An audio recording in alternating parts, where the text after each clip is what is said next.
My name's Sophie Garrett and I'm the founder of yours2share's.com, which is a website which brings together people who want to share just about any kind of valuable asset, be it boats, property, horses, dogs, allotments, swimming pools, you name it.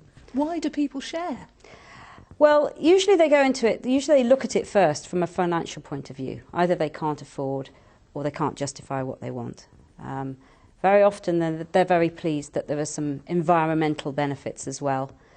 But in the end, often people's biggest reason to continue sharing and to want to share again is that they actually love the fact that they've got this community of pals who they have found who love that boat just like they do.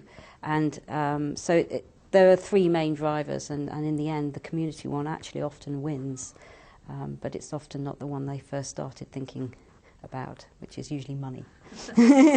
Clearly, they're very valuable commodities, not always financially valuable, but obviously people have to enter into some form of legal agreement to share. How does that process work? Right, well, you start off by needing to spend some time at the beginning, invest some time really, in discussing and negotiating how the agreement will work and ensuring that you're actually like-minded and have a compatible requirement. For example, there is no point in buying a property with someone else when all of you want to use it at Christmas. It's not going to work. It's not compatible, so don't go there. And throughout that process, you can always walk away. You don't have to do this. But if at the end of it you think, yeah, this is a really good way forward, then you write down what you've agreed and sign it, and that's your contract.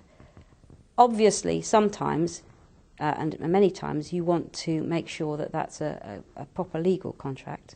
We sell some templates which enable people to put the contract together themselves. And if it's property and anything that's value, that's a risky amount of money to the people involved, I would always recommend that they get professional legal advice. But if you take along a contract for someone to check, it's going to cost you a lot of money. Less money than if you ask them to draft it from first principles. And this website doesn't charge commission on arranging such deals? No, there's no commission, and it's entirely free to use. There are some options to pay for some extras, but most of the members use a completely free service. You have many satisfied customers, but what do they say is the biggest advantage of entering into a sharing partnership? They will always say that the financial advantage is a very big advantage at the beginning, and then they will talk about the environmental advantages. But invariably, they will tell me how wonderful it is to have this group of pals. And I've been told this so many times that I'm realising that if a syndicate is well set up, there's a very, very high likelihood that people are going to think this is a wonderful set of pals. And that's usually the thing that gives them the most pleasure.